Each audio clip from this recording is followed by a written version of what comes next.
Today, we are going to get right into it. We're going to talk about imposter syndrome. And the reason why I wanted to talk about this is because our daughter, Kendall, who is 23 years old, just had a situation this weekend that triggered imposter syndrome. And I thought, why don't we unpack this moment where your imposter syndrome got triggered? And then, more importantly, the incredible things that you shared with me that helped you turn it around.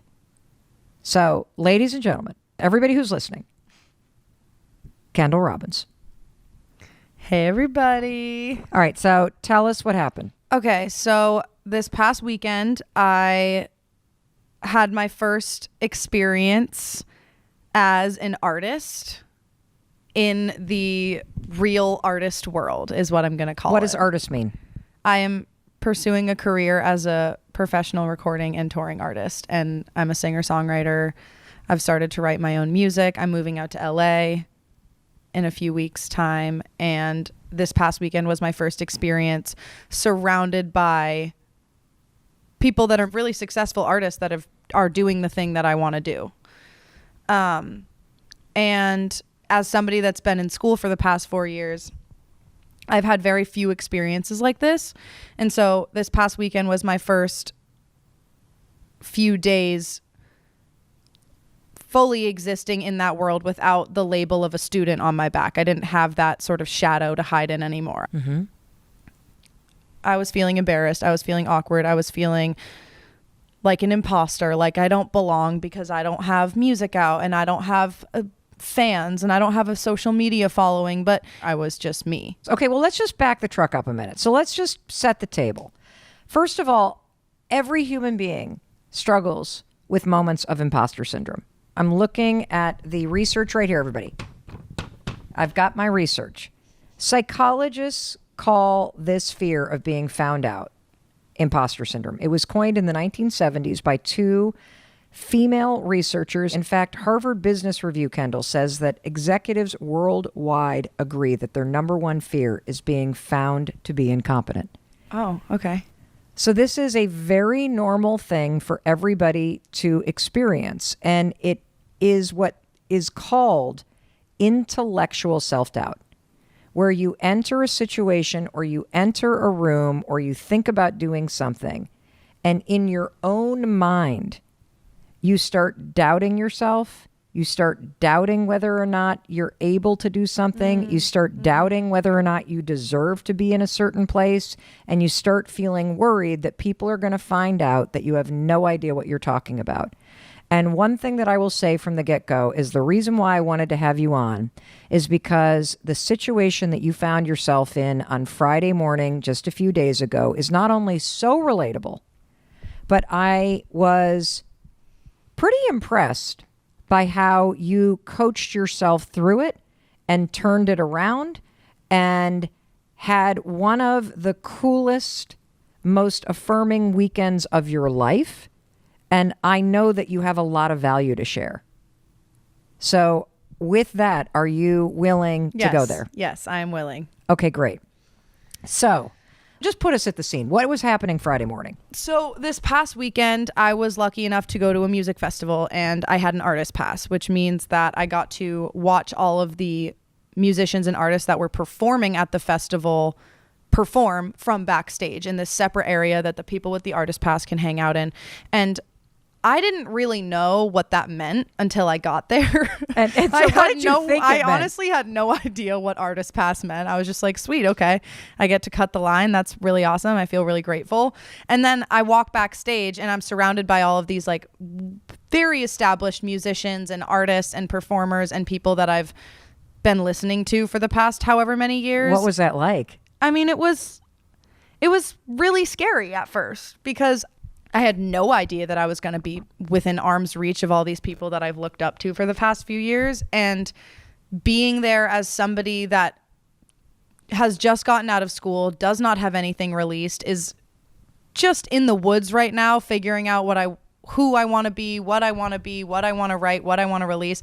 I basically don't exist right now in the world that I'm stepping into. And so stepping into this festival as somebody that doesn't really exist online or in this industry yet, but stepping into it physically and being surrounded by all these people was just incredibly daunting and I felt really scared and awkward and I stood alone a lot of the time. So can you put us at the moment when you arrive at the festival, you get this pass that is a special thing around your wrist that gives you all access to go anywhere, and you walk into almost like the tent that serves as the green room. Okay. So I have a family friend that works at this festival and has been going to this festival for a while. So he was the one that was actually able to get me the artist pass. I had honestly no idea what it really meant. I knew that there were some VIP features of this pass, but I did not know what my days were going to look like. I didn't know what the schedule was like. And so basically we get to the festival, we cut the line, we go to this special tent where I get this wristband, and then we walk into the festival. Immediately we're in this crowd. I'm seeing all the food tents, smelling all the smells, seeing all the people. And then we go behind the stage into this roped off section. Meanwhile, the family friend that I am with is sort of showing me the ropes, but of course he's very busy and has things to be doing at the festival. We go behind this rope, and there's this hangout area in the roped off section under a tent. And he said, this is sort of the hangout spot. Okay, I gotta go now. Okay. And I was like, okay. So I'm 30 minutes in, I'm wearing a long skirt and it's 85 degrees outside, which automatically I'm a rookie. And he says, okay, this is sort of the hangout spot. This is sort of our touch point. We can meet here. There's not a lot of service at the festival. So if in terms of cell service, there's no service at the festival. So if you need to find me, we'll just meet at this tent. I'm like, okay, sweet. I walk into the tent.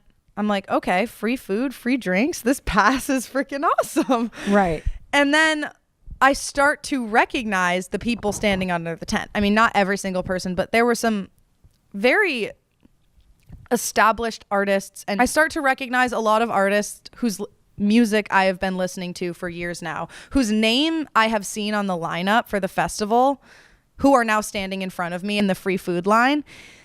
And so I'm thinking, oh my God, okay, this tent is where all the artists and performers hang out. And because I have this pass that says artist pass, I am also allowed to be in this tent. So I'm putting the pieces together slowly. And I'm just like, why am I here? I should not be here. I should be out in that audience with people.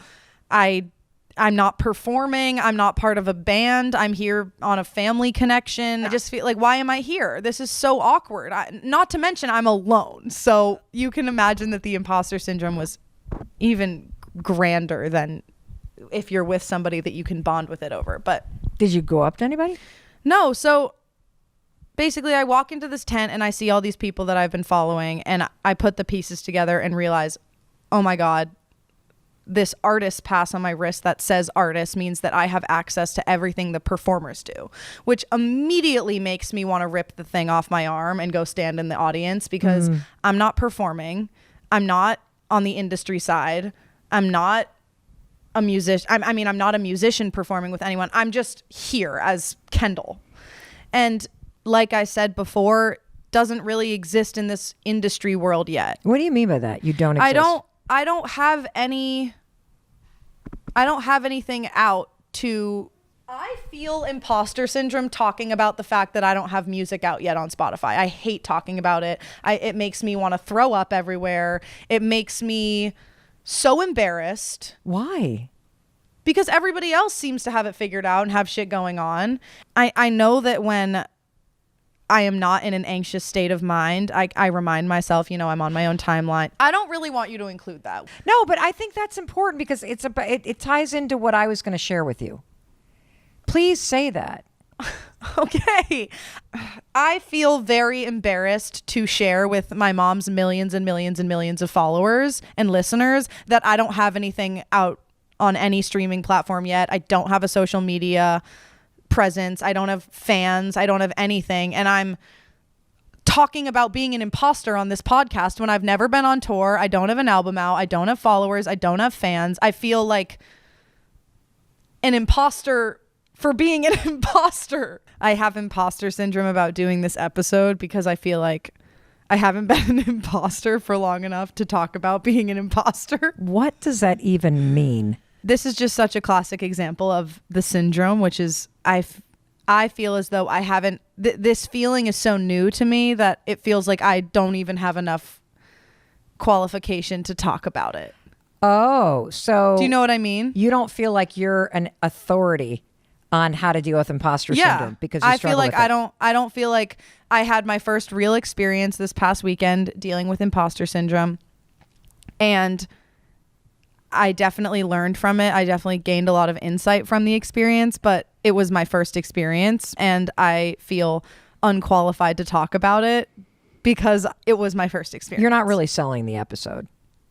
I'm trying to make a joke. I do feel like an imposter right now because I feel like all of the other people in my industry have experienced this so much more than I have. And now I'm getting on here and getting on my soapbox and trying to tell everybody what it's like. You're not getting on your soapbox. But this is why this conversation is so important. You're in it.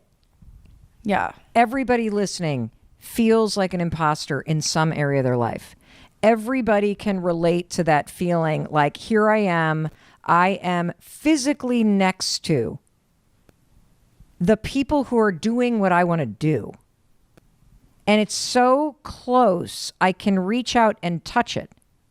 These people I've admired, I've streamed, I've watched them at award shows. They're standing right there. They're doing what I want to do. And the only thing that's keeping me from doing what I want to do is this feeling of not being ready, or this feeling that I'm not going to have what it takes, this feeling of being a nobody, this feeling like somebody's already done it, this feeling like, is there room for me?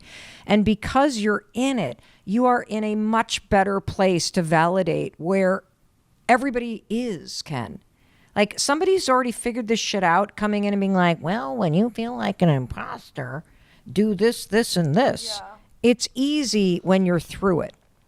Mm-hmm. You're right up against it right now. That tension that you feel is important. I remember, God, this must have been like 9 years ago when I first got into the speaking business, Ken.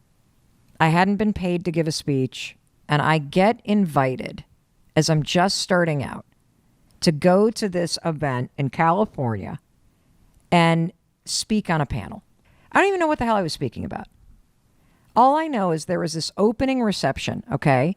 Sort of like what you're describing, an opening reception for the people who had been invited to speak at this thing. And so like you, I walk into this room, I have the lanyard around my neck, you've got the little artist thing around your wrist, and I walk in and I am like, oh my God, there's Christy Turlington, the supermodel. Oh my gosh, there's Gretchen Rubin, the author. Oh my gosh, there's this person, there's that person there. And I see all these famous people, all of whom are speaking. I felt like I had no business being there. Yeah, same. And all these people were talking and they all seemed to know each other. And there were a couple instances where I'm like, okay, here we go. And I would walk up to a group of people and I'd introduce myself and they'd all turn, oh, what do you do? And I didn't even know how to answer it because I didn't have a book. I had given one TEDx talk and nobody had heard of it yet. I didn't have anything. I felt like I had nothing. Mm-hmm. I didn't even know why I was there. Yeah. And after I would introduce myself and people were like, oh, did you write a book? And I'm like, no, I'm just kind of speaking about motivation. Oh, okay. And then they'd turn. And something flipped in me because I felt like such a fraud being there, but something deeper was going on. And this is what was going on. I realized in that moment that I wanted to do something that mattered. I wanted to do the work or write a book or do something that when I walked into a room, it was like, oh, you're the woman who wrote the 5-second rule? I freaking love that thing. And that like discomfort that I felt in that moment, it sucked in the moment. I went back to my hotel room. I didn't go to the dinner. I cried. I stayed up all night. What am I going to do? But there was something deep inside of me that was like, you don't want to feel this way. You have something that you want to contribute.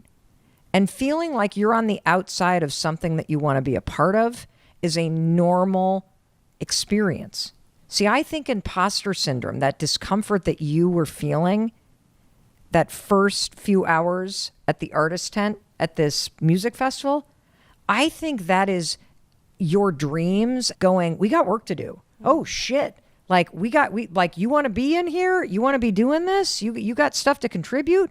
You got to wake up. Like you got to start putting yourself out there. Like this is a step on the path that's so important, because you only feel imposter syndrome in situations that you care about. Because you care about whether or not you've got something to show for what you're doing. Well, like I said, I was alone, and all of these very established, famous artists are walking by me. And it's not like I can be introducing myself to people and saying, oh, go check me out on Spotify, go check me out on Instagram. It's like, hi, I'm Kendall. And then and then I disappear. To the point where someone literally came up to me and was like, are you okay? Like, definitely knew. I looked like I was not supposed to be there.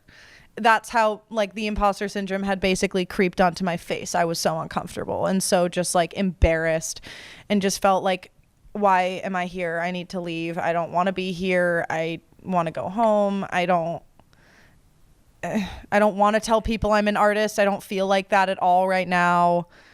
I don't feel like anyone's going to give a shit about me, including myself. Like, but yeah, it was horrible. It was really horrible. But I mean, what changed though? Because this is where I want to go to. We can hold that thought. I want to hear a quick word from our sponsors. And when we come back, we're going to go right to the moment where you flip the switch, because you did. And you made it one of the best weekends of your life. And you made incredible friendships. And you came home a different person after those 3 days. And we're going to talk about what changed when we come back.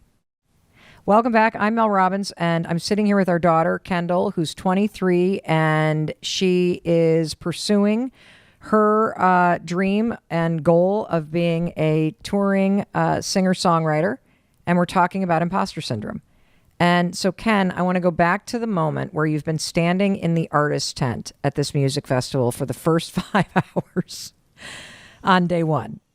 Somebody has come up to you and said, are you okay? Because you look so out of place, and you're alone drinking a White Claw, surrounded by all these touring musicians that you admire.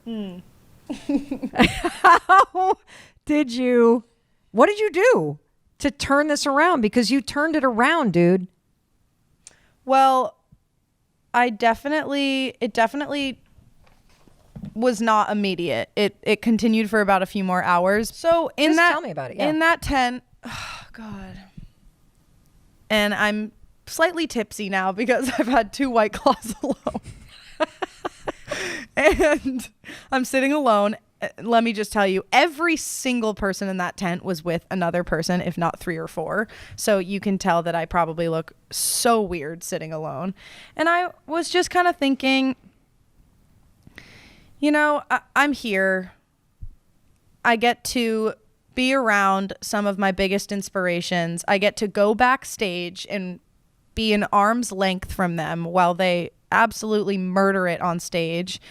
I get free food. I get free White Claws. Why the fuck wouldn't I enjoy this? You know, like, I'm just going to enjoy this because no, I'm not performing, although I wish that I was. No, I don't have a Grammy, although that is a dream of mine. No, I don't have music out on Spotify that I can tell my favorite artists that are here to listen to. No, I can't do any of that. But you know what? I can be grateful that I'm here. And I can lean into that gratitude and just have fun. So once I exhaled and I was like, okay, I'm going to enjoy myself. This has been god awful up until this point. So there's grateful for the god awful. I mean, why not? Why not have fun? You know, I'm either going to continue to torture myself in front of my favorite artists, or I'm going to have fun and put a smile on my face. So I said, you know what? I'm really happy that I'm here. Let's start to have some fun. And as I'm sitting alone, drinking a water this time, I'm thinking about all of this advice that I've gotten over the past years, and like, what are other things I can lean into while being here to try and find some sense of belonging in a place that I feel I don't belong. Yeah. And I think back to this piece of advice that one of my amazing mentors, Sean Holt, who is the vice dean at the Thornton School of Music at USC, gave to me. And he said, because you're a beginner, Kendall, these rooms that you're going to start to walk into and these experiences that you're going to start to have, you can't be walking in there with some massive ego and some big head on your shoulders thinking, I know best, I know this. That's not the way to go about this, is to be like, I know everything. But instead, you should walk into those rooms with a learner's posture and lean into the gratitude that you have for learning all that you're going to learn. And he said, every room that you walk into, enter with a learner's posture, but also know in the back of your mind that you have something to give to the people in that room that they don't have, and that you might not even know you have to give, but there's a reason you're in that room, and you're going to give them something that they don't know they needed, just like they're going to give you something you don't know you needed. Mic drop. Thank you, Sean. Can I just stop there? Yeah. I wish I had known that when I walked into the room in Los Angeles, because I walked in there and I felt like, oh my God, these are people I admire, or they're famous, or they're known, or they're doing cool things. I'm not doing anything. I'm a nobody. I don't have anything yet. And yet, that's the important part, yet. It's not that you can't do it. It's that you haven't done it yet. But if I had been able to flip to a state of, I'm just so grateful to be here, and I am going to introduce myself to everybody, and I am going to learn as much as I can, and I'm going to soak things up, and I'm going to be like a beginner. If you were in my shoes, what's one piece of advice you would have? Like, just soak it all up and in. And I like, it would have flipped off the insecurity that imposter syndrome can overwhelm you with, because when you get up in your head and you start going, I don't belong, and you become very intellectual about it, you isolate yourself and you cut yourself off from both what you can get and gain from the room and what you can give. Because every time you talk to somebody who is beginning at something you're really good at, their enthusiasm and passion always rubs off on you. Yeah.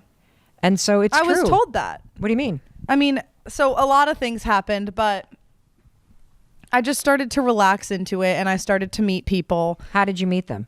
Well, the family connection that I had who invited me to the festival had a few friends there, and he introduced me to those people who I really hit it off with, and we started talking. And it was the first time that I was talking to people, but it was the first time that I was able to just own where I was at and say, I'm an artist, I'm a beginner, I don't have anything out, I'm just in my curative space right now, I'm working on some stuff, I'm really excited about it, I'm not trying to rush the process.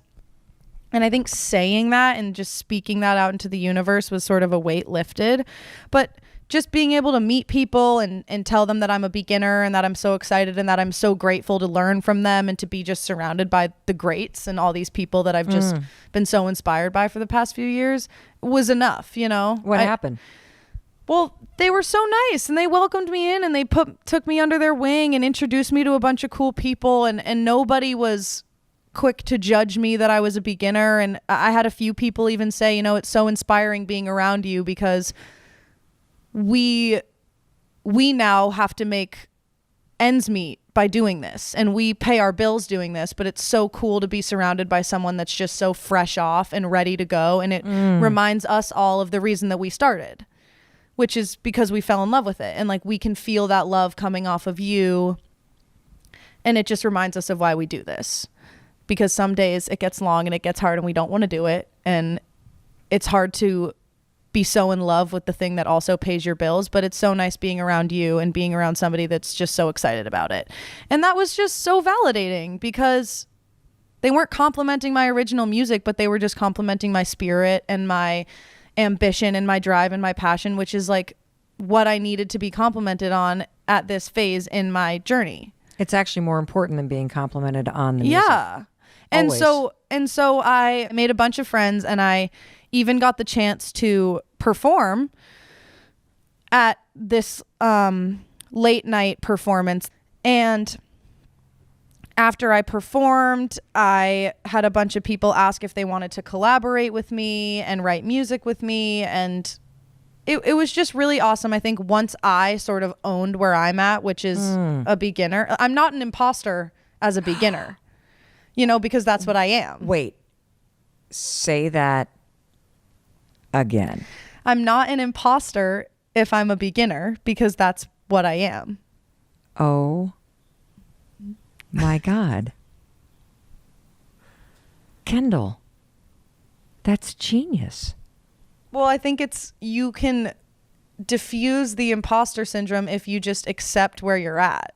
I felt like an imposter around all of my favorite artists because of what they have accomplished that I haven't yet. But if I just give myself the space to meet me where I'm at, yeah, then the imposter syndrome sort of disappears. Does that make sense? It not only makes sense, but I have so many like ahas and light bulbs blinking. It's like a galaxy in my mind. Okay. You're not an imposter. You're just a beginner. Yes. And what I also love about those moments where you're new to something, you're learning, you're in a new job. If you start at a new school, you feel like an imposter, that everybody always has friends. When you move to a new neighborhood, when you try something new. And I think so many of us are so terrified of feeling like a beginner or feeling mediocre at something that we don't give ourselves permission to just be a beginner, because we think people are going to like us more if we have it all figured out. And the No, truth is nobody course has not. it figured out completely. No. The people that you admire are tired of touring. And so the passion and the beginner's mindset infuses them with something. And I have so many takeaways from this conversation, Ken. I knew that I would. Number one, the next time that you're in a situation where you feel like you don't belong or you get up in your head, recognize it and flip it to gratitude. Be grateful that you are here at this new school, or you're here in this new job, or you are here in a room with people that you admire. Adopt that learner's beginner's mindset and just absorb as much as you can. Another thing that you said that I think is brilliant is that as soon as you gave yourself grace to just be where you are and to say it out loud. Well, I have something to say about that. Okay. Another way to think about it, and this is another piece of advice that I got from Sean Holt, is that you become one of the most powerful people in the room when you beat everybody to your inconvenient truths. What does that mean? It means if you're a beginner and you don't have music out on Spotify, just say it. And just say, I'm feeling pretty embarrassed and feeling a little bit out of place. Say, I love that. Instead of trying to pretend like you have it all figured out when you walk into this room, just beat everybody to your inconvenient truths. It's inconvenient that I don't have music out. It's inconvenient that I haven't gone on tour. It feels inconvenient that I don't have fans or a social media following. And so instead of pretending like I have it all figured out and I'm sitting in this room, I'm just going to be honest and I'm just going to be vulnerable, because if you come from a place of vulnerability, you're definitely going to make connection. What happened the first time you said to somebody in that artist tent, well, I haven't released any music yet? Well, let me talk about how it felt to say that. Yes. Because it was horrible. Okay, so say it. I mean, the first time that I kind of recognized that I was a beginner and was able to say it out loud was when I would be talking to people. And then, of course, the question comes, well, do you have any music out? And my jaw would lock. And I somehow spit out no and said, I just graduated from school. I'm working on some music now. I'm trying to figure out who I am, what I want to sound like, what I want to say, and I'm not there yet. And I'm really excited for the process. But no, I don't have music out. I don't have an Instagram page with anything to look at least. I don't have fans. I don't have any of it. I don't have TikTok. I don't have it. And it's definitely scary being around everybody here that not only has that, but has gone around the country showing people. But I'm a beginner and I'm excited, and I'm so happy that I get to be here around all of you who are people that I've looked up to for however long, and yeah, I'm just really excited. And, you know, I was met with so much, oh my gosh, that's awesome. You should take your time. You're so young. You have all the time in the world. Just things that I've been told for so long. But hearing it from these people that I've been so inspired by for so long was so validating. You have to be bad at something before you're good at it. And people are so afraid of being not so great at something that they don't even try. Yeah. And they're embarrassed to admit that they're at the beginning of trying. Yeah, and also every single person that in that tent has probably had an experience like mine. Of course.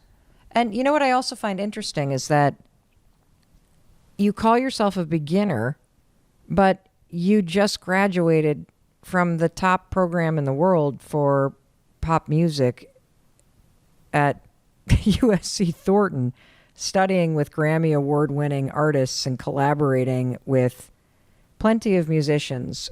You're not exactly a beginner, but you're a beginner on the journey of the touring artist world. And so I think that there are levels to that beginner mindset, because when I started this podcast, I was not a beginner when it comes to audio. I hosted a radio show in 2008 to 2000, like for years, and won awards for it. And then I've published all these audiobooks with Audible, but I felt like a beginner that had never done a podcast. Yeah. When I started I'm not this. a beginner singer. I am a beginner songwriter. Yes. I am a beginner in an artist tent. I am Yes. a beginner talking to my favorite artists. I am a beginner waiting in line behind my favorite musicians. Like I am, there are so many things that I have. I mean, it all ties back into there's something to learn and there's something to give. You can't, Yes. It's push and pull, but it's mostly balance. I think if you're only on I have something to give, you're going to get too caught up in your own world, and you're not going to be able to feel into the gratitude and the service, and you're going to be too like obsessed with yourself. What and do I give? can I give? What do I give? What do I give? It's Well, all about what I me. found is- It's all about me, and it's not. But, and then if you get into the what do I have to learn? What do I have to learn? What do I have to learn? You're just going to dumb yourself down so much that you don't even give yourself the opportunity to express what you do have to give. And so it's practice, and I definitely have not figured it out, although it sort of maybe on this podcast sounds like I have, but the balance thing, it's an everyday practice. But Well, one thing I want to point out based on what you told me is that the first thing that you gave is your sense of humor. yeah, It had nothing to do with music. And so you started cracking jokes with somebody that you were introduced to that is highly regarded. And it was your humor and your passion and your beginner mindset that broke the ice yeah. and had you make this incredible connection with somebody who will probably be part of your career moving forward. Yeah, and I think another way that I think about imposter syndrome is I think about the fact that I'm a nobody. That's kind of what I was feeling. I was literally texting my friends who I graduated with at USC, who are incredible musicians and have music out and are just my best friends. And I was texting them being like, I'm a nobody. Why am I here? So-and-so just walked by. I'm drinking alone. Help me. And they were all responding like, you're Kendall effing Robbins. You're not a nobody. Like, go be you. Go have fun. You're supposed to be there. Love you guys. You know who you are. And I think in saying like I'm a nobody, the only reason that I was thinking everybody around me were somebodies is because of the accolades and the accomplishments that they've achieved And the But- followings. Yeah, and the fans. followings, but like the fans, at least in my opinion, the fans, the awards, the accolades, the attention that all of the people I was surrounded by have are not who they are. But as I was thinking about this, I was going, so-and-so is not her Grammy. She's her. I don't have music out right now, but I'm still me and I can still be me. And at the end of the day, we're all kind of nobodies because people think we're somebodies when we have stuff to show, but without that stuff, we're just us, which is, I mean, the beauty of life. We're all just us. You know what's interesting is that you just said people think you're somebody because you have something to show for yourself. But we're all just nobodies because there is something that is special about you that nobody else has. Yeah. That's a great way of thinking about it. And I think the word nobody it's so negative and people think, oh, I'm invisible. But like, we're all kind of just doing our own thing. Because I don't have music out, because I don't have these awards, because I don't have this following that everyone around me has, I'm like, you know what? All I can do is just be me. And that's kind of all that I'm going to do throughout my career. And so I'm just going to do that right now, because I hope that even when I do have those accolades and when I do have those fans, I can still be me. And I'm sure that all these people around me at some capacity are just trying to be themselves too. So in doing that, I think I learned, and I hope you guys can learn, that in just being me, the things that I started to give had nothing to do with my music and nothing to do with my voice and nothing to do with anything that I thought it would have to do with it. The things that you are going to give in these rooms that you walk into where you feel like an imposter will likely have nothing to do with that actual career or the skill set you mastered in college to get the job that you got. It's probably going to have to do with your humanity or some experience you had that's relatable, or your sense of humor, or the fact that you're passionate about sewing. I don't know, like who knows what it's going to be, but I think what I learned this past weekend is that people felt a magnetic pull towards me because of my humor and because of my inappropriate jokes that really, I guess, brought some laughter to the rooms that I was walking into. And in giving people comedic relief and giving people laughter, that's what they learned from me. And in turn, I started learning from them, and the doors all opened. Yep. And like, lean into you in those rooms. Just be you. Recognize you're a beginner. Beat people to your inconvenient truths. Be honest by telling them. Just be you. And I think if you're you, you're going to give and you will also receive. If I was trying to be somebody that had all these awards or had a TikTok following or whatever it may be, I wouldn't be Kendall. Right. And I was Kendall, and she had a great weekend. I made a bunch of friends. I ate good food. I saw old friends. I made new friends. One of the things that will beat imposter syndrome is when you start to also tell yourself that there's a reason I'm here. We didn't talk about this enough, I don't think. Okay, well, there's a reason why I'm here. You don't have to be like, I deserve to be in this room. Grab faith. You're in the room for a reason, and you might not know why, but have faith that there is a reason for you to be in that room. There's something for you to learn. There's something for you to give, and that's why you're there. Yeah. Because I see this a lot, and when you tell yourself that you have faith that there's a reason why you're sitting in this room, there's a reason why you're near these people, there's a reason why you're at this school. And if you can't muster up the belief that you deserve to be, anchor yourself in that there's something for you to learn, there's a lesson, there's something for you to discover about yourself. Because when I look back at my experience 9 years ago, and I was in that room with all those people I admired, all these famous people, and I felt so unworthy, there was a reason I was supposed to be there. It helped me discover that discomfort that I felt, that I don't want to feel like this in rooms like this. I want to feel like I'm somebody who's contributed something that's important. That's what started to motivate me. That's what got me to accept and confront the fact that I really wanted to be a person that had published a book. Now, I didn't publish it in the next year. I showed up in rooms for the next 2-3 years, Ken, still feeling like an imposter. Oh, I'm sure it never goes away. It does.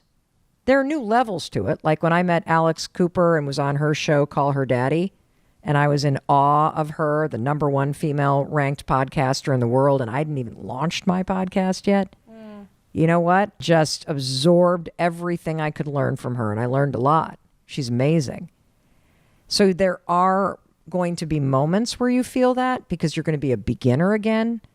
But if you really embrace what Ken and I are sharing with you, you don't have to destroy yourself.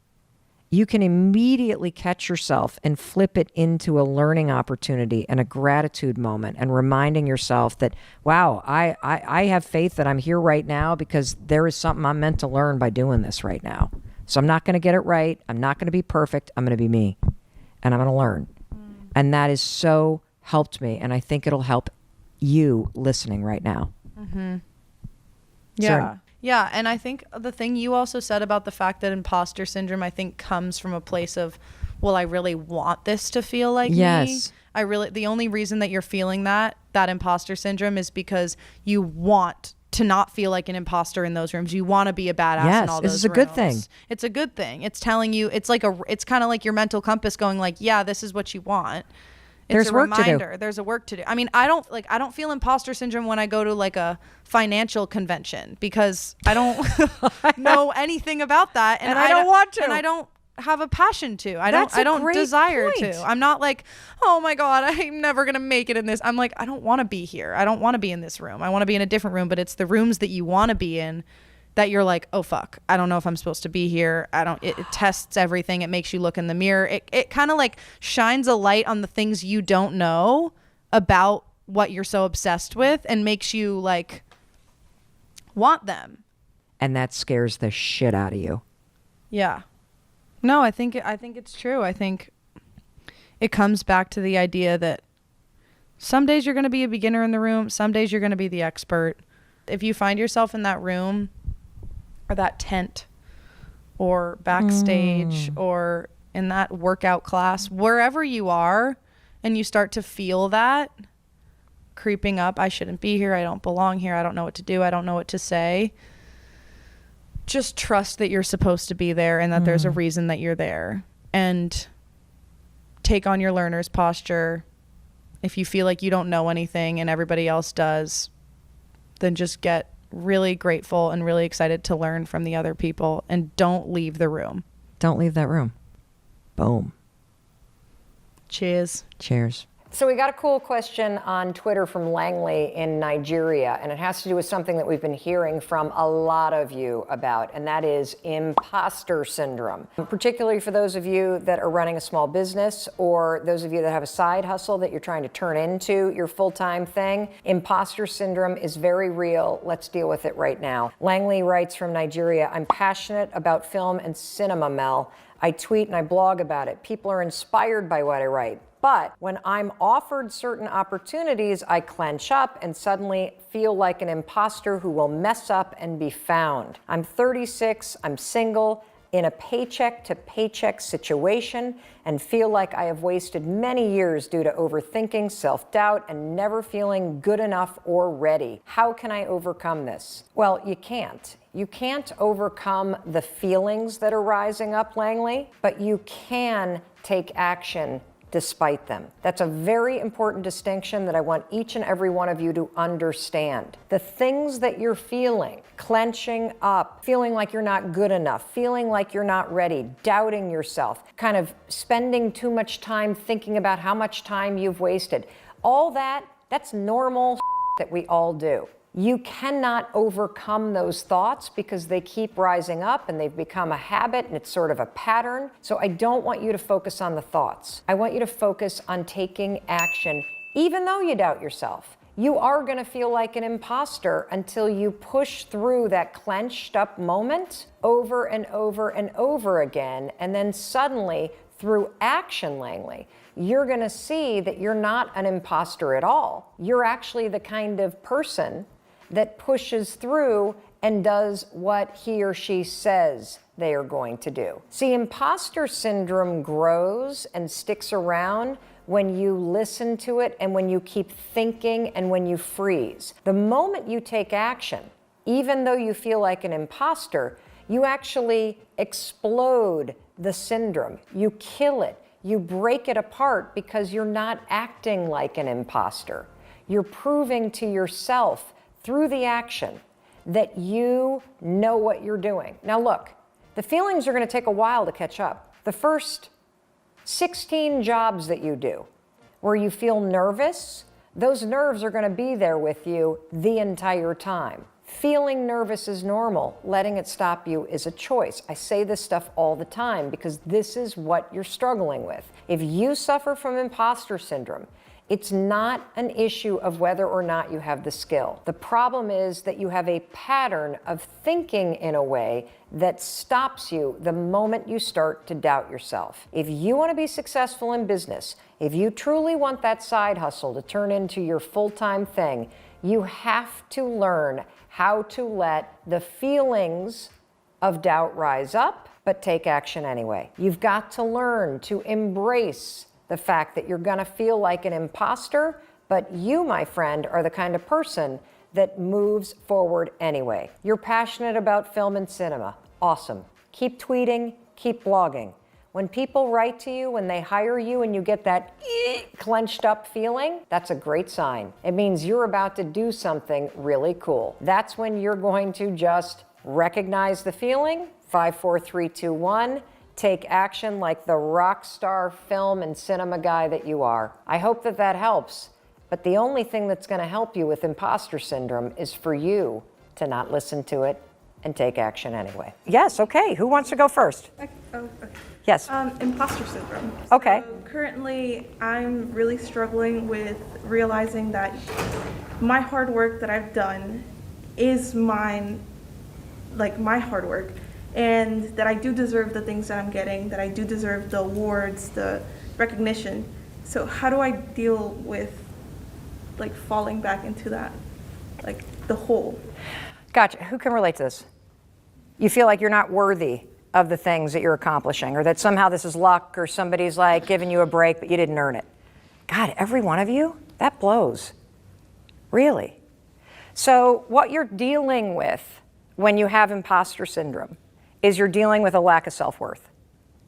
You literally kind of see all the things working out, but you've got this like annoying voice in your head that's saying, you don't deserve this, this is luck. How many of you have that story? This is luck, this is gonna run out, this isn't due to me. Yeah, we got to literally destroy that voice. That is from your past. And part of the reason why you have that voice, by the way, is because of racism.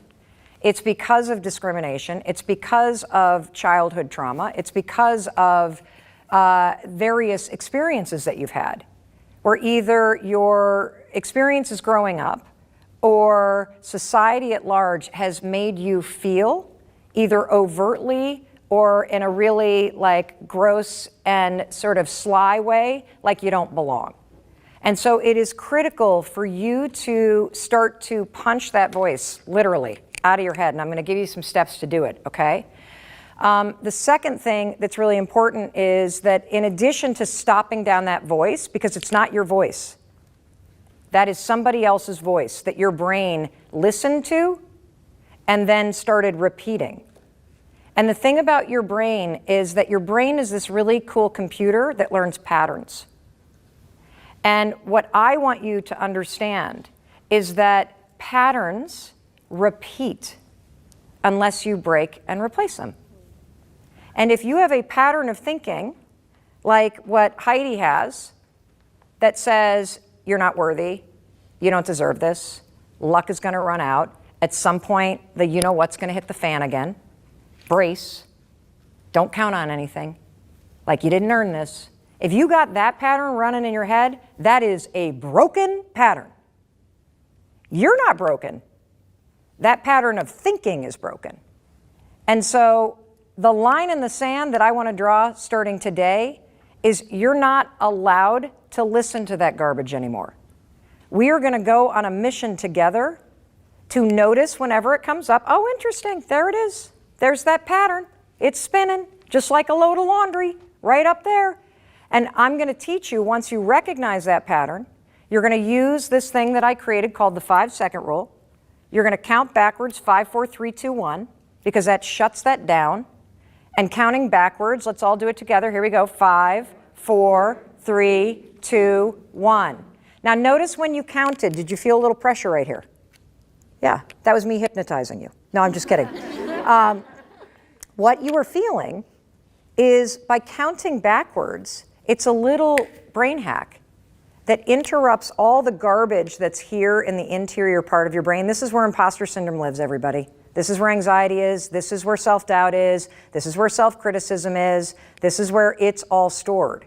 When you notice, oh, there's that voice again, and you count backwards, 5, 4, 3, 2, 1, you shut it down, and then you awaken this part of your brain.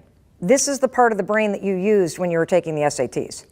This is the part of the brain that you used when you applied for that job, when you speak up in that meeting, when you tell somebody, no, you cannot borrow my dress tonight. No.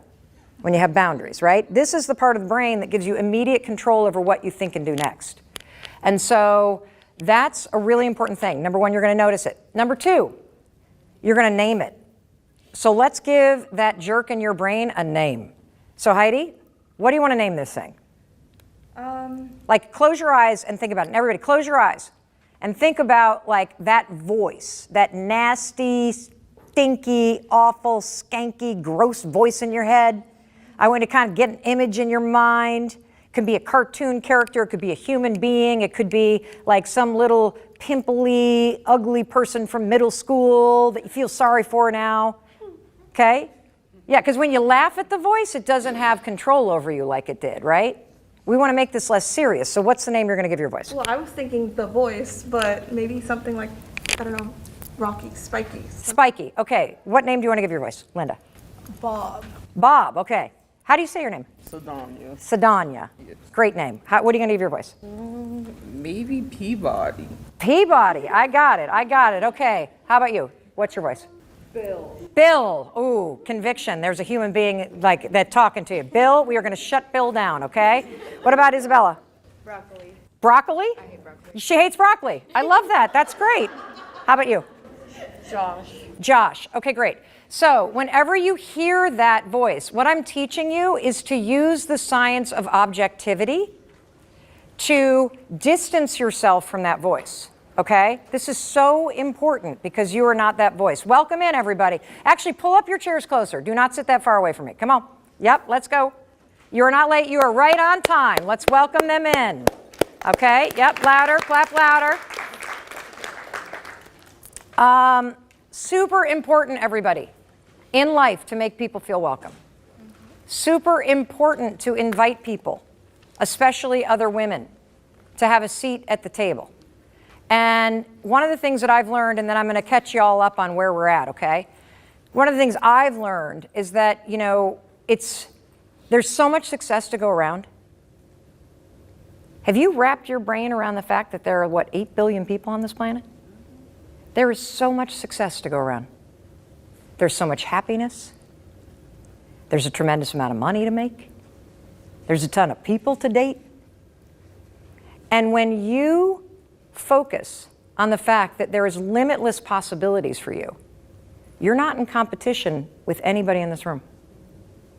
And the louder you cheer for other people, the more you invite people in, the more you will be invited in and the more cheering there will be for you. It is incredible when you can flip your mind from being jealous and competitive and small-minded, like if she's getting that, it means I don't. Oh, no, no, no, no, no. If you see somebody getting something that you want, it's evidence that you can have it too. You're just going to get it and have it in your own way. And so you want to make it a habit to cheer for and celebrate all the women, everybody you see around you, because their success means you can have it too.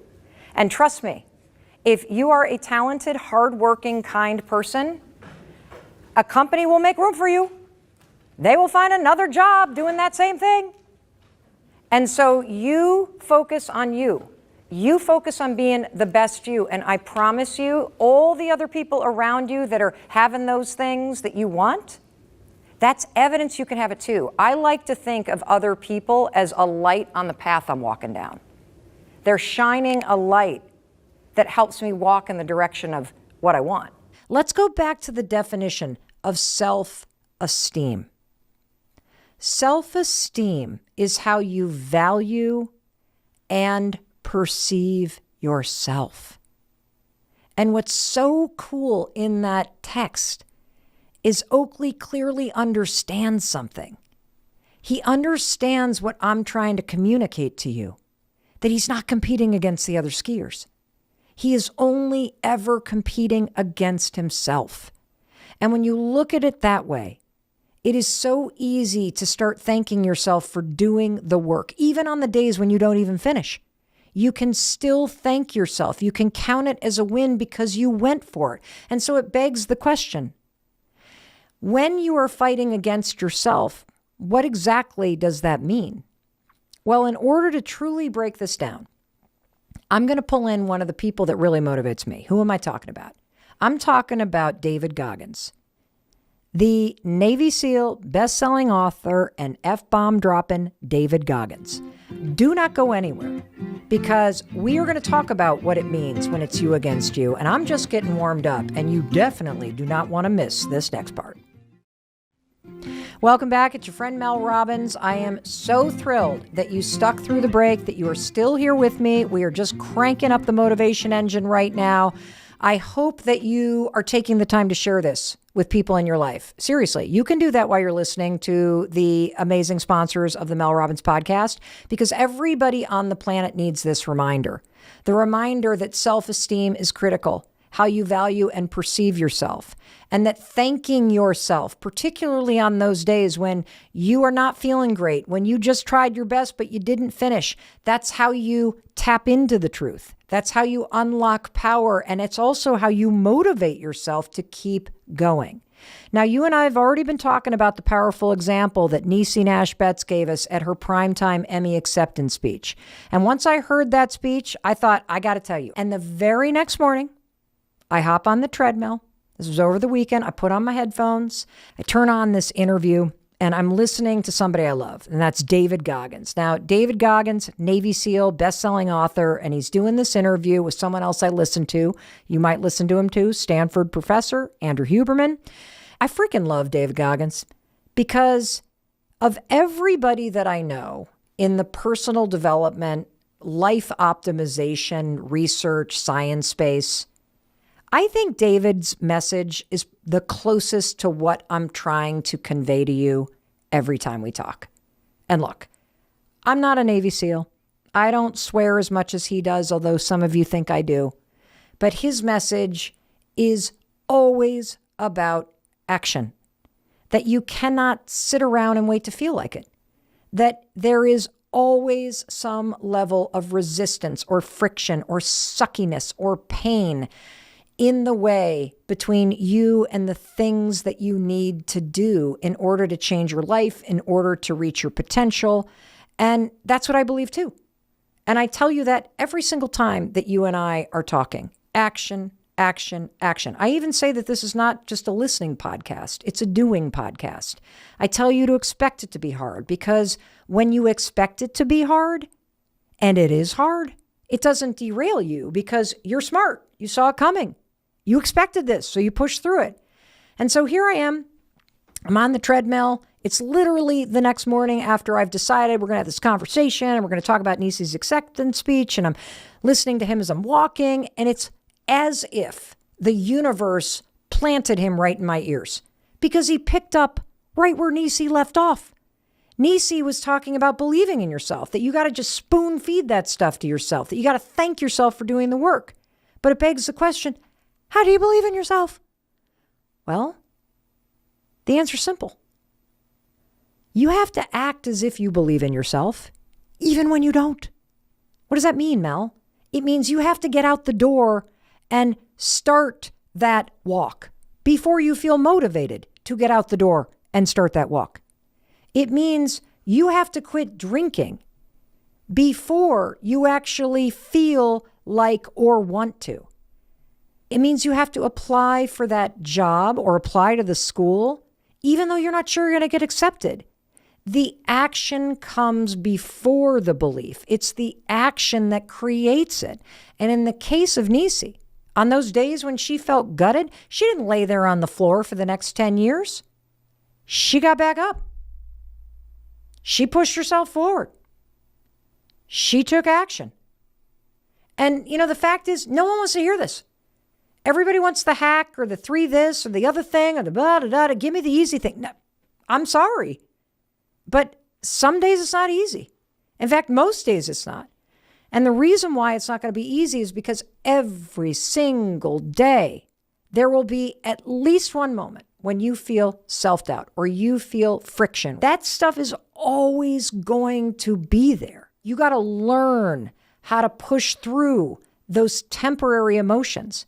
You got to learn how to pick yourself back up and slowly keep going and moving forward. That's how you spoon feed belief in yourself. Thinking will not create belief in yourself. So let's go back to David Goggins. Here I am on the treadmill, walking. And he's talking in this interview about the fact that every day is a battle. That's why whenever you see David Goggins on social media, he's usually doing one of those running videos. He drops about 15 F-bombs every 60 seconds. But here's what everybody gets wrong. He's not swearing at you. He's swearing at himself. And if you don't know his story, it's freaking incredible. You have to listen to his audiobook. David Goggins, before he was a Navy SEAL, check this out. The guy was 300 pounds. He was an exterminator in Indiana. He had suffered extreme childhood abuse and trauma. He's basically illiterate because of his learning disabilities. He's terrified of water, but deep down inside, as a 300-pound exterminator, terrified of water, you want to know what his dream was? He wanted to become a Navy SEAL. And the long and the short of it is, you got to listen to his audiobook. He did what seems impossible. He decided he was going to do it. And he not only lost the weight in the amount of time, which was a crazy amount of time for him to lose the weight, to make the weight requirement to even be allowed to get into the training. He passed the written test, and then he went through the BUD/S Navy SEAL training. Not once, failed. Not twice, failed. But 3 freaking times until he passed. I mean, unfreaking believable story. It will motivate you unlike any other story will motivate you.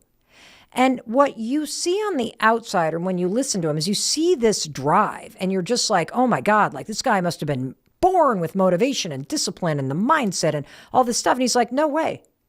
No freaking way. I battle for this every single day. And he said this thing in the interview. He was talking about how you cultivate self-belief and self-doubt. And this part of the interview comes up, and, you know, they kind of joke, and it's not really funny, but it's true. He said, you know, there's a cure for alcoholism. The problem is it only works one day at a time. The same thing is true for self-doubt. There is a cure for self-doubt, but it only works one day at a time. You have to battle self-doubt. The cure is your actions. You prove your self-doubt wrong every single day. And so I want to share with you one of my favorite moments from this interview. There's no hacks, bro. It's you against you. You against you.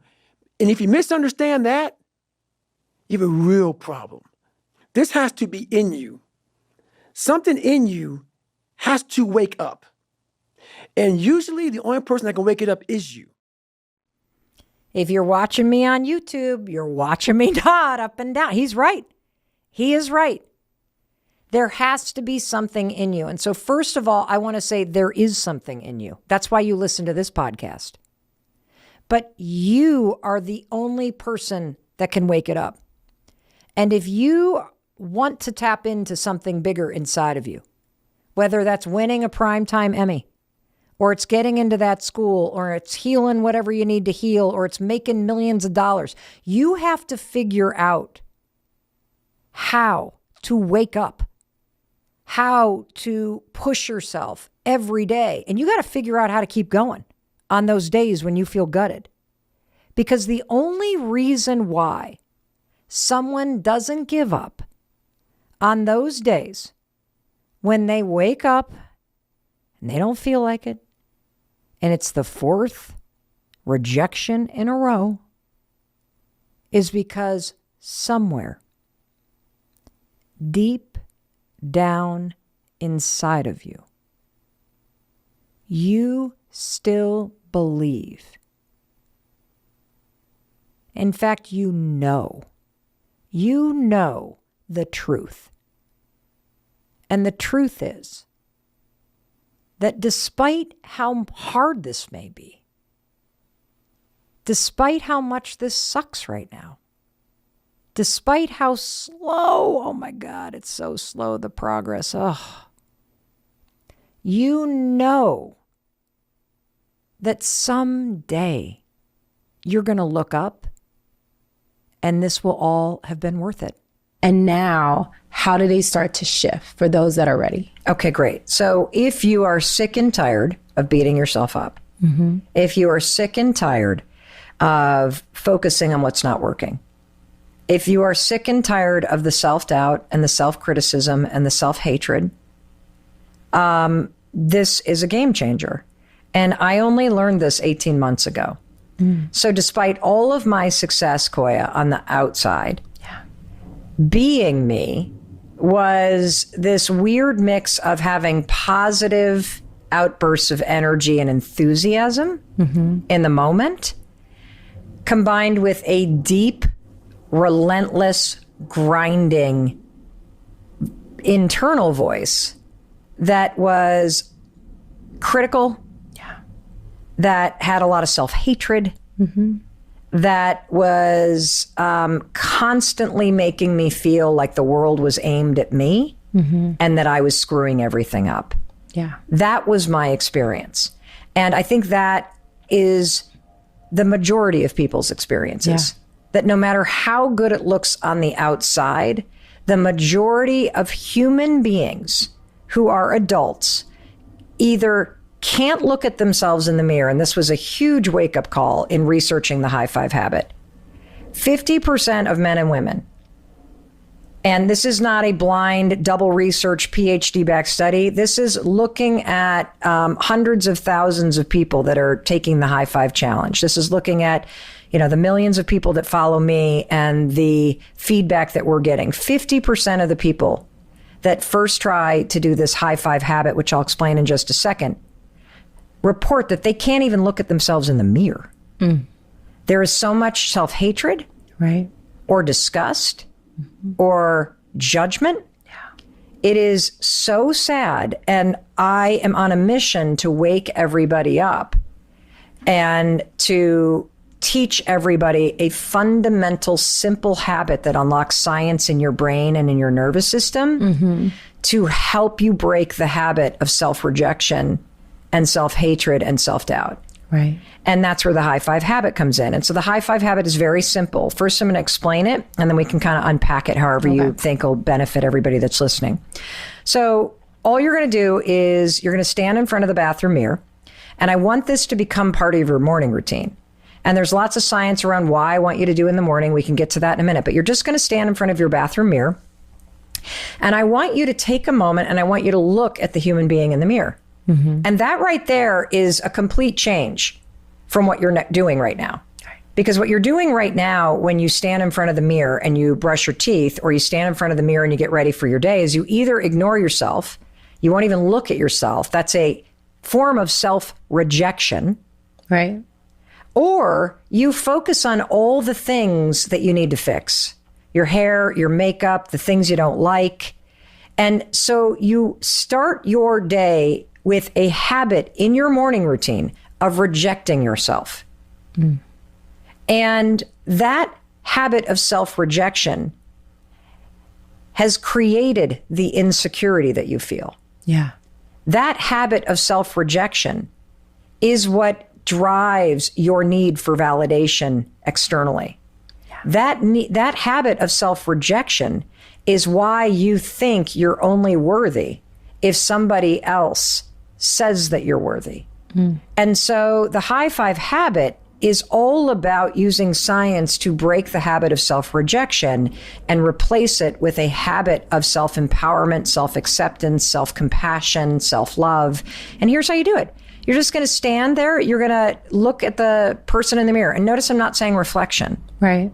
There are two people in the bathroom every morning. There's you and there's a human being in the mirror who has been waiting for you to wake up and realize that they're there. They are trying. They are doing their best. They are so beaten down by your relentless criticism. They need you.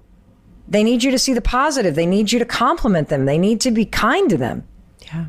And so I want you to take that in for a minute, because you're staring at your soul, at your spirit, at your essence, at your humanity. And most of us have never actually considered that. I hadn't. And then what I want you to do is I want you to just reflect for a second as you look at that human being. What does she or he or they need from me today?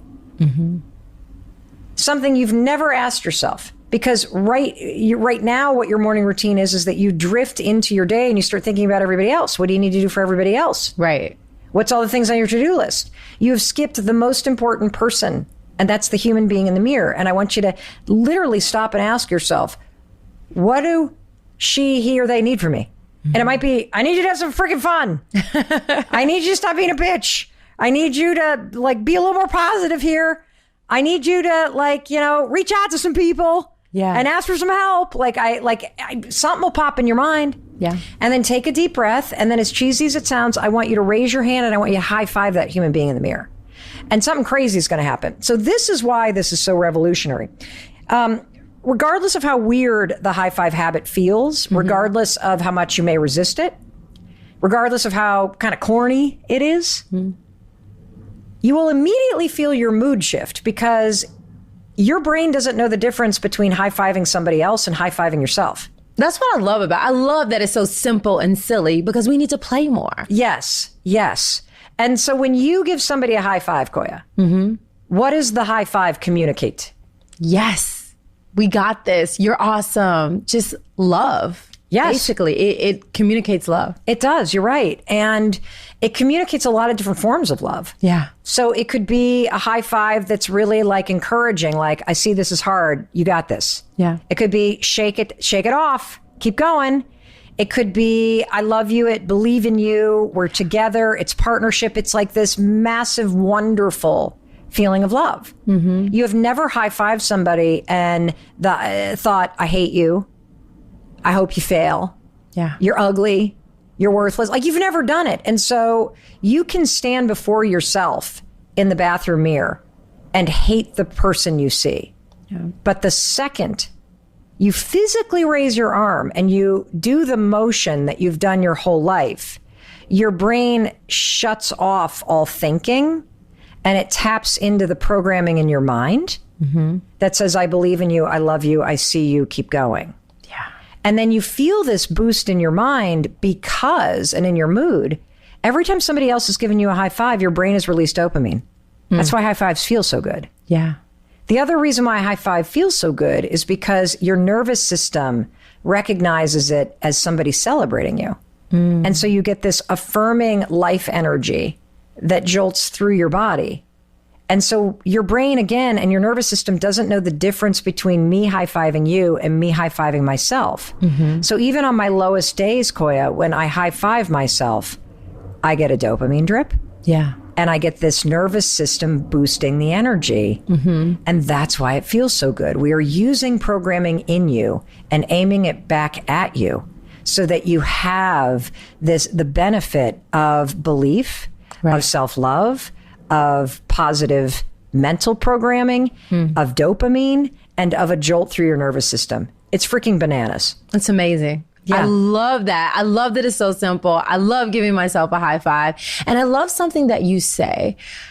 You say, and I don't know if this is your quote or something from someone else, but you say, the way you view yourself is the way you view the world. It's true. That's powerful. It's true. Well, let's talk about people pleasing. So many of us struggle with people pleasing. Well, people pleasing for a long time, I thought people pleasing was about making other people like me. That's what you're doing, but that's actually not the source of people pleasing. People pleasing is not about the need to be liked by other people. Right. People pleasing results from you not liking yourself. So people pleasing is about you and your self-hatred and your insecurity. Wow. Yes. That's going to wake a lot of people up. What did you just get from that? People pleasing is more about how you feel about yourself than how you feel about others. Correct. Because here's the thing. If you like yourself, even though you're not where you are, you know, even though if you like yourself, even if you don't like where you are in your life right now, if you can still look in the mirror and see a person who's trying, a person who's worthy of support, a person that you're going to root for, a person that you like, because you deep down know, even though you're way more than you want to, even though you don't have the money you want, even though you're not in a relationship yet, whatever it is that you've been bashing yourself for, if you can look in the mirror and see somebody you genuinely like, because you know deep down they're a good person and they're trying and they've survived a lot and they are a person that's worthy of being liked, because you know who they are at their core. If you can feel that way about yourself and treat yourself that way by giving yourself a high five, that's how you demonstrate that you like yourself. When you go out into the world, if somebody doesn't like you, it does not take away from the fact that you still like yourself. Right. If you treat yourself with respect and somebody out in the world disrespects you, that will not change the fact that you still treat yourself with respect. Right. The core problem is that most of us look in the mirror and reject the person that we see. And then we bring that insecurity out into the world. And we are looking at lovers and bosses and friends and family to then make us feel secure or make us feel loved, when the root problem is we don't love and like ourselves. And so we got to bring all of that back in house. Right. Using the high five habit, you can show yourself, demonstrate to yourself, and practice what a person who likes and loves and respects themselves does, which is they wake up every day and they treat themselves with love and kindness. And the best part for me about the high five habit is you actually don't have to say a word. And in fact, I recommend that for the first 5 days, you don't.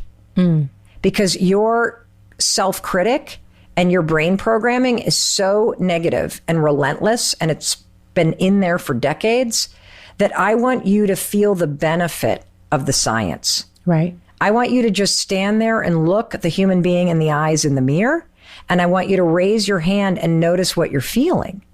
You can't help but crack a smile after you do this for a couple days because of the dopamine. Right. You can't help but shift how you see yourself because of the nervous system wiring. We've had reports back now from people who have said this really interesting thing. They've said, you know how can you recall a time in your life where you actually remember getting high fives?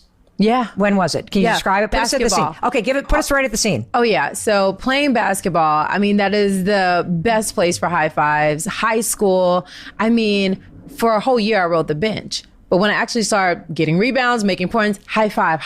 The more high fives I got, the better I got, because it boosted my confidence in myself. Correct. And, you know, there's a study actually with the NBA that proves this. Yeah. So they took a look at NBA teams. Researchers did. I think this was in 2011. There's a massive article in the Wall Street Journal about this, as well as a published academic study. They looked at NBA teams. And do you know you can predict what teams are going to have the winningest record at the end of the season by looking at behavior in the preseason? And the behavior that predicts whether or not an NBA team is going to have a winning season or not is the number of pats on the back, fist bumps, and high fives that a team gives one another in the preseason. Wow. Because just as you said, based on your lived, felt experience, playing basketball, being in high school, being on a team, feeling the encouragement, the momentum, the support. High fives aren't gestures. They communicate trust and partnership and belief. So when you high five a teammate, you're communicating, we're in this, I believe in you, shake off that shot, even though you're on the bench, you're a valued member of this team, keep trying, keep going. And the corresponding data about the teams with the worst record was also true.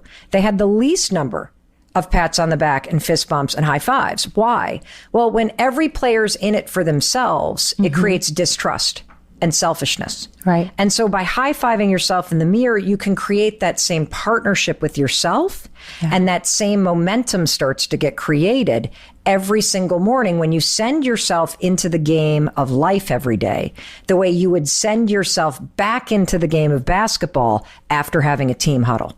I love that. I love that. And it actually brings me to one of the most important pillars of Get Loved Up, which is spirituality. And I kind of want to dive into spirituality with you because I feel like giving that high five is bringing people back into divine alignment with themselves. Okay, say that again, because that is exactly right. Bringing people, giving that high five is bringing people back into alignment with themselves, with spirit, with the universe, with God. Because that negative self-talk is taking you out of alignment with love, out of alignment with spirit. And so that one act, because I know you say habits, I say ritual. We have so many different language, but what I feel when I give myself a high five and when I practice that positive self-talk is alignment with spirit. 1,000%. So all of the negative talk, like remember, let's go back to the two human beings in the bathroom, you and the human being in the mirror. Yeah. The negative self-talk stands between you two. And when you go to raise your hand and high five yourself, it is a moment of divinity with yourself, with your universe, with the spirit, with God, with whatever you believe in. You will feel that energy if you allow yourself to. You will feel yourself coming home. You will feel yourself stepping back into alignment with who you truly are in your essence, which is a being that is worthy of love, a being that is worthy of support simply because you exist. Yeah. Like today is my 53rd birthday. And when I think about birthdays, right, what are you actually celebrating? Right. You're celebrating life. You're celebrating your breath. You're celebrating the fact that you're still here. Yeah. And there is something divine about that. And every single morning, if you make the high five habit a ritual that starts your day, you are also bringing the celebration of your life and your existence into your morning. And the thing that I love about this, because, you know, I love gratitude and I love meditation, and these are extraordinary practices that with documented benefit. I'm married to somebody who's a Buddhist meditation instructor and a certified yoga instructor. I love Chris. Yeah, Chris is just awesome. And interesting thing about Chris, though, is that here he is practicing every single day. He is a disciplined guy, right? Meditating daily for probably 8 years. Yeah. Okay. Meditation teaches you self-awareness, and it teaches you how to not react to thoughts. It doesn't change the default opinion that you have about yourself. Gratitude, if you look at what most of us write down when we practice gratitude, it is external. It is rarely something within you. And what I love about the high five habit and why this simple ritual is so divine and spiritual is because it is about reconnection with self. It is and will. What I've experienced after doing this now for over a year is when I step into the bathroom, I don't even need to high five myself. I still do. Right. But what's happened over this repetitive ritual of raising my hand in celebration, encouragement, empathy, support, and love to myself every morning, no matter where I am, where I'm waking up, how I feel, just part of how I begin the day, is over time, because of the science, it has reset my mind. Right. I don't even see a person I would ever criticize. I don't even see my face. I just see this human being that I love. That's beautiful. And I think with meditation, with the high five, with these rituals, it gives us the time to come back to center.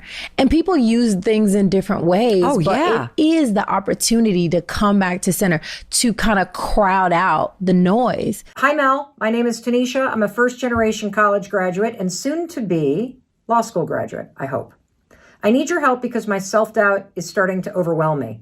I have dreamt about being a lawyer since I was 3 years old. I took out loans and I bet on myself that I could be the first in my family to really push the needle and graduate from law school. But I've recently lost my mom to lung cancer and I cannot even describe the pain and grief and doubt. This would be a time I'd talk to my mom and ask her for advice, but I can't, so I figured I'd ask you. I'm so close to the end of law school, but I'm filled with so much self-doubt and overwhelm, and I'm struggling to figure everything out, and I wonder if I should finish or just drop out. So, Tanisha, I'm so glad you asked me, and I want to start with one particular sentence, and that is this. This would be a time I'd talk to my mom to ask her for advice, but I can't. I actually don't think that's true. I realize that your mom has passed away, but she's still here. And I bet if you were to close your eyes and you were to think about her and you were to ask her what you should do, I guarantee you know what the answer is. And being a mother, I can also tell you that every mother lives and dies to see their child achieve their dreams. That is exactly what you want for your children. And so I guarantee you, if you get really still and you close your eyes and you think about your mom and you ask her that question, you will get the answer. Keep going. Don't give up on your dreams.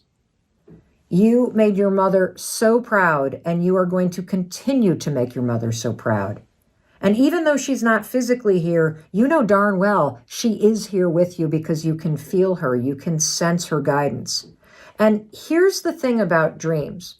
If you've had a dream of being a lawyer since you were a little girl, I guarantee you were born with that dream woven into your DNA.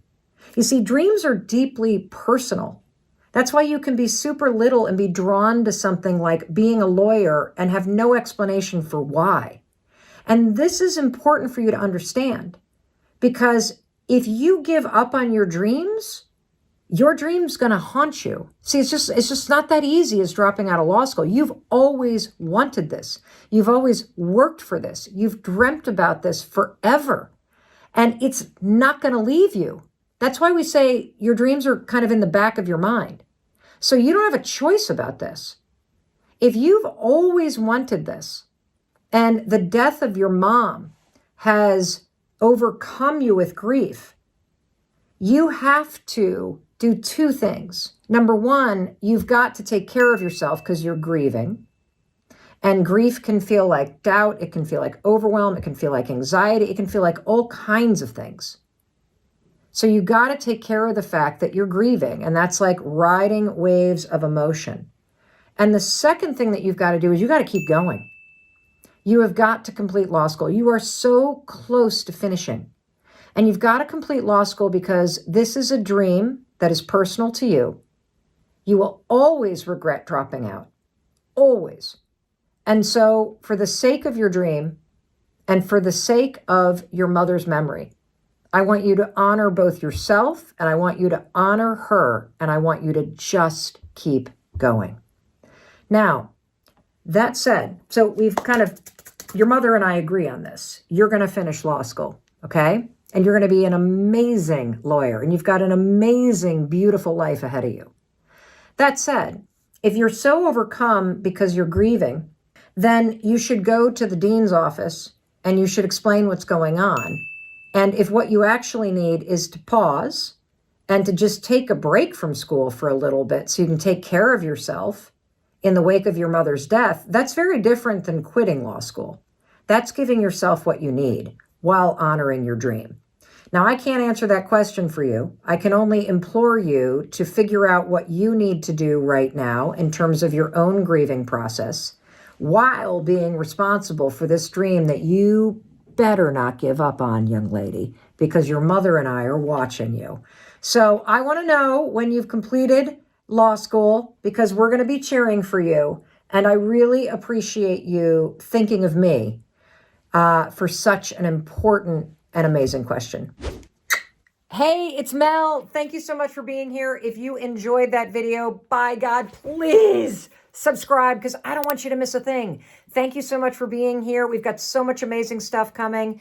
Thank you so much for sending this stuff to your friends and your family. I love you. We create these videos for you. So make sure you subscribe. Mwah.